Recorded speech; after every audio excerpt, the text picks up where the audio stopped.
Good morning. Welcome to Southerntimes on EveAfrique News. From the depths of the Niger Delta, I am Omotola Agbilusi. In the headlines, Niger Delta militants threaten to carry out attacks in Abuja, Lagos, nominates Jonathan, Governor Wike as middlemen for negotiations. Association of Professional Women Engineers of Nigeria, APWEN, on courtesy visit to Federal Controller, Federal Ministry of Works, Port Harcourt. Ambassador-designate Maureen Tamuno visits the FCT minister. Cultural icon Dr. Uko Akpan Umana has been laid to rest. International Mother Language Day witnessed in Bakana. In a special report, Justice for Gabriel Bassi Edward. And sports, CAF Confederation Cup, Eimba trumps Rivers United. Stay with us.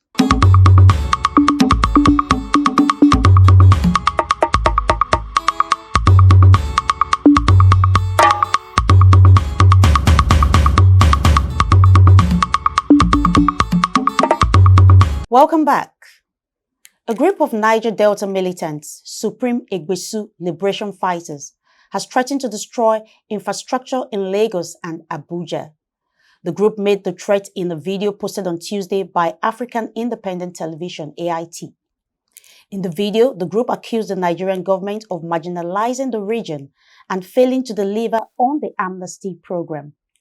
Reading from a statement, a masked member of the group said, "There has been no meaningful development in the area since they accepted an amnesty program offered by the government." According to the spokesman, and I quote, "Till date, there are no schools, no potable water, no power, hospital, and access roads for our people to enjoy." Also, the group said no meaningful progress regarding the proposed Ogoni Clean Up project. The Nigerian government has decided to play politics against the meaningful development of our people. Zamfara gold mining sector is being handled by their people. The people of Niger Delta should also be allowed to manage their resources. The Association of Professional Women Engineers of Nigeria, APWEN, Port Harcourt chapter, under the leadership of engineer Dr. Mrs. Martha Ikalu, on a courtesy visit to the office of the Federal Controller, Federal Ministry of Works, Rivers State Engineer Koya Kende Olugbenga, recently at the Federal Secretariat, Port Harcourt, to sensitize him on the achievements of the body, as well as solicit for partnership with the ministry in undertaking ongoing as well as future projects and humanitarian works. APWEN was founded in 1982 and becoming a full body in 1983, with few members but growing over the years to a membership of 3,000 female engineers with over 30 chapters in the Federation. As a non-governmental organization, her vision is to unite female engineers to grow in their chosen field through seminars, professional training, and job opportunities. To be the catalyst for the advancement of women in the engineering profession, toward national and global technological development, and providing a forum for promoting and enhancing professionalism among members. She reinstated the mission of the organization as providing educational opportunities to the girl child, especially in the field of engineering, networking, and job opportunities for female engineers, undertaking humanitarian services to schools and the society at large. The aim of the courtesy visit to the Controller, Federal Ministry of Works, Port Harcourt, is to seek support of the Controller and ministry he represents in ongoing projects as well as future projects in the area of financial, material, and counseling. In his response, the Controller expressed his delight at the visit, saying the engineering profession is a gender-sensitive profession. He stated that the activities of the APWEN has been helping to showcase activities of engineering in Nigeria. He promised that the ministry will always support APWEN in her endeavors and promised to do his personal best as a fellow engineer to support the APWEN and in his capacity within the ministry. Ambassador Maureen Tamuno, the ambassador designate to Jamaica and Nigeria High Commissioner to the Dominican Republic and Belize, pays a courtesy visit to the Honorable Minister of the Federal Capital Territory, FCT, Mr. Muhammad Musa Bello, and shared experiences with him. The meeting has other delegation in attendance who also briefed the FCT Minister on issues of concern. The ambassador took the opportunity to discuss bilateral issues and strengthen relations between Nigeria and the countries she is designated to. Responding, the minister lauded the ambassador's innovative moves, which further confirms her as a round peg in a round hole in foreign diplomacy. Cultural icon Dr. Uko Akpan-Mana has been laid to rest. The ceremony started with the opening of the mourning house at the deceased compound at Ikot Bong Afa Obong, Abak, local government area of Akwa Ibom State. A parade of cultural troops from across Anang Nation were on display at Ikot Obong Primary School, venue of the burial reception, which had many eminent personalities in attendance. Dr. Uko Akpan, singer, composer, oral poet, and dancer, was seen as a cultural avatar by many. Dr. Akpan passed at the age of 93 and will be sorely missed for his great contribution to the cultural development of the Niger Delta region. The Kalabari language reading competition that was organized by Kalabari language promoters in collaboration with the Reading Association of Nigeria, Rivers State Branch, and the Nigerian Literary Society to mark the 2021 International Mother Language Day in Bakana in Degima local government area of Rivers State. The program is to encourage the reading and speaking of indigenous languages in the early age of primary school students to ensure that our indigenous language do not go extinct. The program also features readings in other Nigerian indigenous languages like Ikwere, Dr. Annette Weje, Igbo, Mr. David Chukwueke, Hausa, Mrs. Christy Hans, Kalabari, Mr. Akonte Braid, and Yoruba, Professor Priye Iyala Amadi. The organizers of this year's event promised to review all indigenous languages and also create the consciousness in reviving them. The winner of this year's event is Miss Smile, Ibi Fubara Cornwall Tiger. The Cross River State Commissioner for Culture and Tourism Development, Mr. Eric Anderson, on a synergy tour to the paramount rulers in the state for the purpose of culture and tourism development, visits the paramount ruler-elect of Calabar Municipal Local Government Area, His Royal Majesty Ndidem Eta Basi Eteta, and the tribal king of the Efut Kingdom, His Royal Majesty Muri Munene, Professor Itam Hogan Itam, and other chiefs of the Calabar South Traditional Rulers Council at his private residence in Calabar.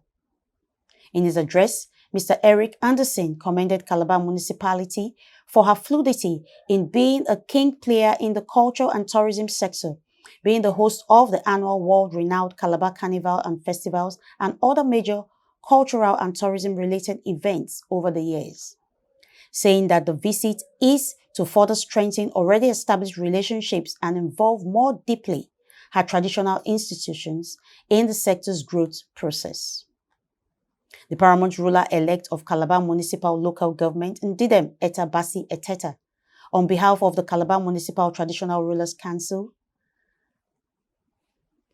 pledged the council's total support for the good cause, saying that the itinerary of the sector's event and other related matters should reach them early in order to enable them make useful inputs.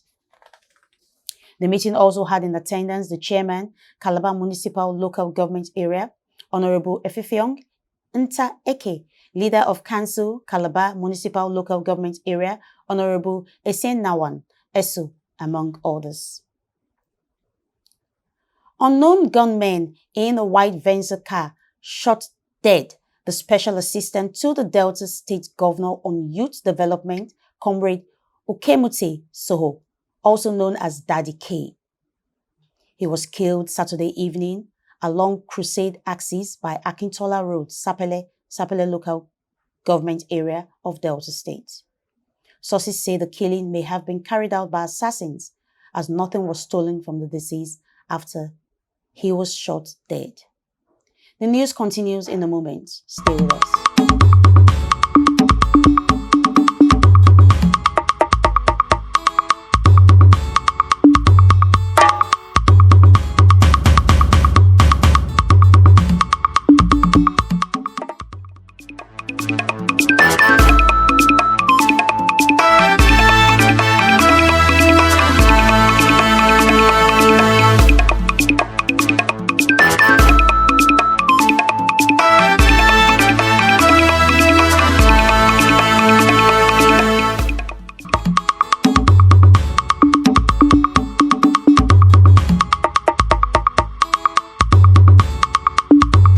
Welcome back to Southerntimes on EveAfrique News from the depths of the Niger Delta.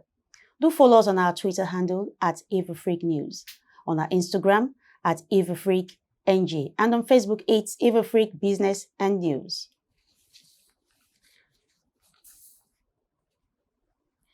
There's been a case of serious oil spillage going on in Sekebolu Yokiri Federated Community for over 1 month now, and the affected line is from Manifold 4 to Jacket 51. This is resulting to the death of fishes and pollution of our waterways and our airways. We, the Soke Yokiri Youths investigative team, have been monitoring this situation, and since the SPDC is not being able to do the needful, we have decided to let the whole world know what we have been suffering from the SPDC, and we are calling the federal government, SPDC, and other meaningful organizations to come to our aid.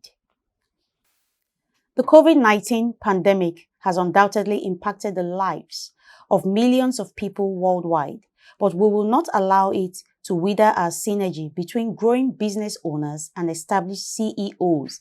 And that is why, despite the challenges posed on us, the Time Out with the CEOs, a world of opportunity, is being hosted.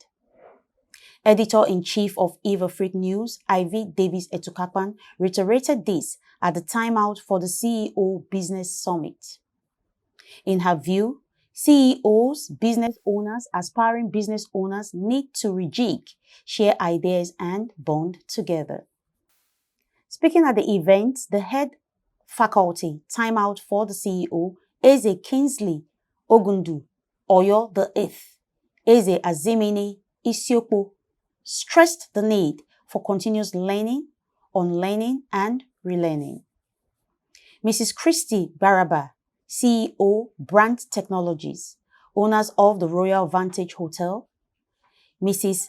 Amir Dickey, George Will, founder, Colorcraft Bespoke Fashion House, and Dame Ochuko Momo, chairman, Blade Group, owners of the Nook Apartment Hotels, were the resource persons at the event. The Business and Lifestyle Fair created a platform where individuals and business owners network, learn, interact, relax, and sell. Stanel Group, an energy company specialized in marketing premium motor spirit (PMS), were the major sponsors of the event.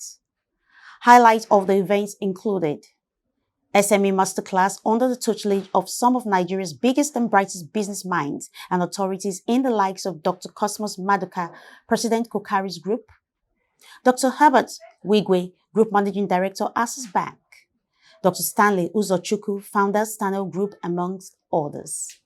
There was a live concert to crown the day with a list of artists from Nigerian music industry and more. Amy Agaba Oloja ni Bob Manuel has been appointed an Executive Director, Stanbic IBTC Trustee. An alumni of Federal Government Girls College Abuloma, 91 Primrose House, Port Harcourt, Rivers State. She holds a BSc in Geography from the University of Port Harcourt, Rivers State. She also holds a Diploma in International Trust Management by the Society of Trust and Estate Practitioners, STEP. She currently heads the Estate Planning Division in Stanbic IBTC Trustee Limited. She was head of Relationship Management Unit in Stanbic IBTC Asset Management Limited. In a bid to fortify its market leadership position in the Nigerian financial services sector, several key executive appointments were made across the group. Stanbic IBTC Holdings PLC, a member of Standard Bank Group, is a full-service financial service group with a clear focus on three main business pillars: corporate and investment banking, personal and business banking, and wealth management. The appointments became effective on 2nd of February 2021, following receipt of all required regulatory approvals. The new appointments cut across Stanbic IBTC Bank PLC and its subsidiary, Stanbic IBTC Nominees, Stanbic IBTC Pensions, Pension Managers, Stanbic IBTC Asset Management, Stanbic IBTC Insurance Brokers, and newly floated Stanbic IBTC Insurance, according to the press release by the company. We move on now to sports. Enyimba beat Rivers United on penalties to progress to the group stage of the CAF Confederation Cup. The People's Elephants sealed their bet in the group stage with a penalty shootout at the Adokia and Mesimaka Stadium on Sunday after the first and second legs had ended 1-1 on aggregate. Enyimba won the first leg 1-0 in Aba, but Rivers United cancelled out the deficit in the return leg in Port Harcourt on Sunday evening. However, in the ensuing penalty shootout, Enyimba emerged 5-4 winners after it dragged into sudden death. Enyimba had curtailed the Rivers United onslaught until the 43rd minute when Fortune Omoniwari broke the deadlock. Rivers United continued to take the game to Enyimba after the interval but couldn't find a way past them. The game therefore had to be decided on penalties, and interestingly, Enyimba started on a shaky note, losing their first kick. However, misses by Kunle Odunlami and Emmanuel Israel dashed Rivers United's hope as they eventually lost 5-4 on penalties. The Nigerian Women Football League has fined NWPL Premiership League leaders Bayelsa Queens of Yenagoa a whopping sum of 2.5 million naira and also banished the team to the Dan Ayim Stadium, Owerri, Imo State, for their next home game scheduled for the 3rd of March 2021. The chairperson of the Nigerian Women Football League, NWFL, Aisha Falode, said on Monday that the Bayelsa Queens committed the infringement in the match day number 41 played against Edo Queens FC of Benin at the Samson Siasia Stadium, Yenagoa, where it was established in the match by the officials' reports that there was an encroachment, disturbances, and disruption of the match by the home team fans. Falode stated that Bayelsa Queens violated the following rules: fans' evasion of the pitch, disruption of match, harassment and intimidation of visiting team by home fans, and non-adherence to stipulated COVID-19 protocols.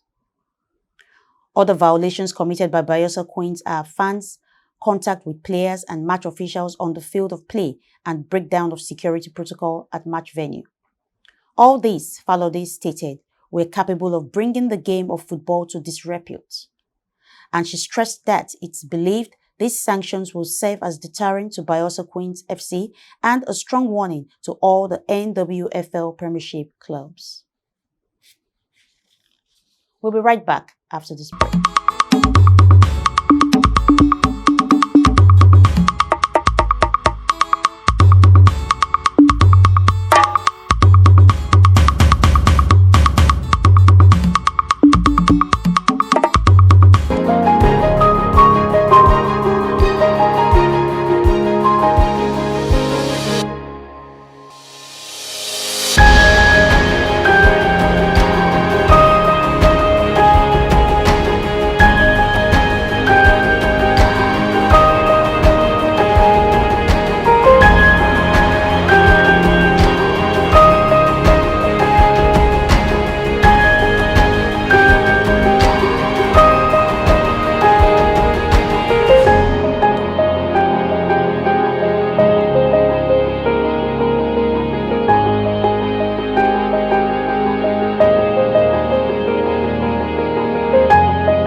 Welcome back.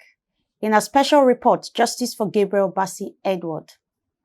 It's 63 days after the cold-blooded murder of Gabriel Bassi Edward at his residence in EveAfrique News, Uyo, Akwa Ibom State.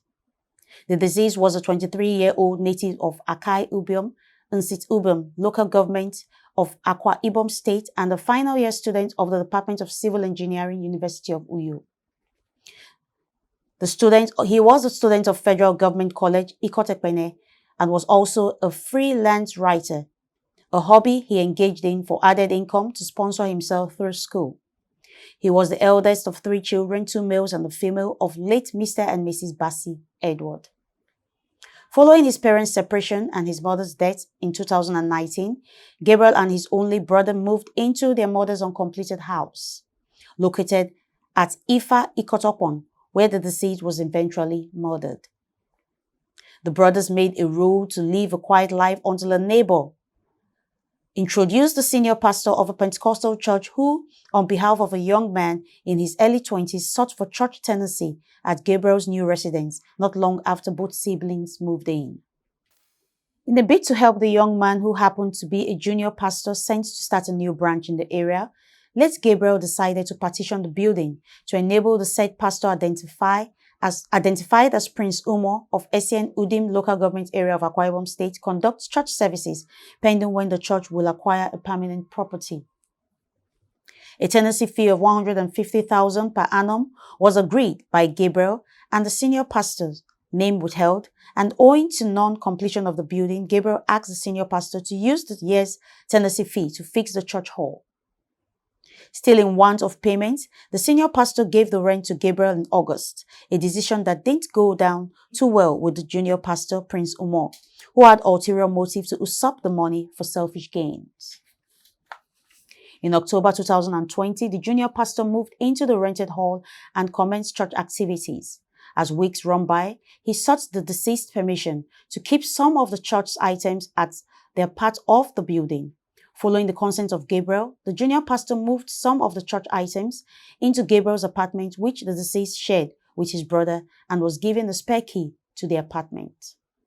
Shortly after this, the deceased's late mother's personal effects, which both brothers held there, allegedly went missing, and both siblings raised concerns. Gabriel decided not to confront Pastor Prince, but confided in the senior pastor about the dismal development. At a point, the door locks were discreetly changed and the said theft stopped. The latest development didn't go well with Pastor Prince, and rather than show his grievance on it, he sought for the possession of the tenancy fee for renovation, a request the senior pastor did not see as necessary. On the morning of Saturday 19th, Gabriel's brother, Emmanuel, decided to go over to their maternal aunt's place and had called Gabriel to inform him as he planned to stay for a week. He left the compound locked with a padlock. On Monday morning, Emmanuel tried to reach out to Gabriel, but the deceased's line was not going through, and out of worry, Emmanuel put up a post on Facebook inquiring his brother's whereabouts, having had funny feelings about something sinister. When all possible avenues for communication proved fertile, he decided to check the church to confirm if Gabriel had traveled as he assumed. On arrival at the parish, the deceased's brother was told Gabriel was last seen at the church premises on Tuesday, 15 December 2020. To satisfy his curiosity, Emmanuel went home and met his house gate locked from inside, and so he gained access to the building by jumping over the fence.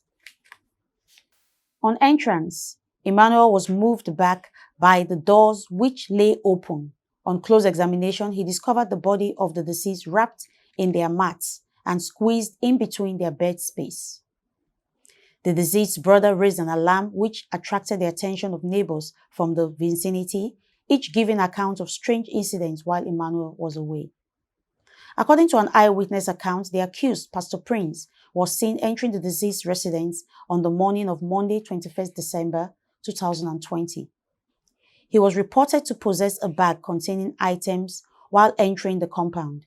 Minutes later, 3 loud screams by the deceased was heard by neighbors who came to the building's low fence to peep out of concern, only to see the accused struggling to lock the gate with blood stains. When asked what the screams were for, Pastor Prince Umar claimed he fell off a height while trying to do cleanup at the building. And because he was a regular face at the premises, he was believed. He was also seen with a jerrycan of water before his return into the building. He later left the premises with the church pulpit and other items, which was later discovered to be an act to pull a wool over his crime and confuse residents of his misdeed. The accused was discovered to have cleaned up the crime scene to evade suspicion, but unaware some blood had stubbornly stuck in between the rough floor of the scene.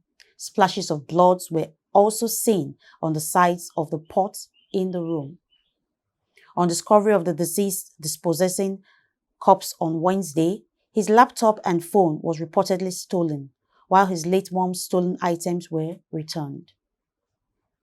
The murder weapon, which was a knife, was among the stolen items prior to change of house locks, and on arrest of the accused on Wednesday, 23 December 2020, insufficient evidence was taken and he was released same day, only to be rearrested 4 days later. Within this space of time, an inspection of the accused residence became nearly fruitless, as deceased plates and personal jotter were seen, but without a trace of his phone and laptop. It was also discovered that the accused sent messages to his senior pastor from the deceased's phone, feigning return of lost items by someone else on the evening of the day the crime was carried out. According to reports, the accused had no cordial relationship with his neighbors who feared his unfriendly disposition. The case had been transferred from Shelter Afrique Police Station to Zonal Police Headquarters, Ikotapan, Abia, Uyo, Akwa Ibom State for further investigation. That's it on Southerntimes on EveAfrique News. Coronavirus is real. Protect yourself and others. Wear a face mask at all times. Avoid large gatherings and stay healthy and safe. Do follow us on our Twitter handle at EveAfrique News. On Instagram, it is at EveAfrique News NG. And on Facebook, it is at EveAfrique Business and News.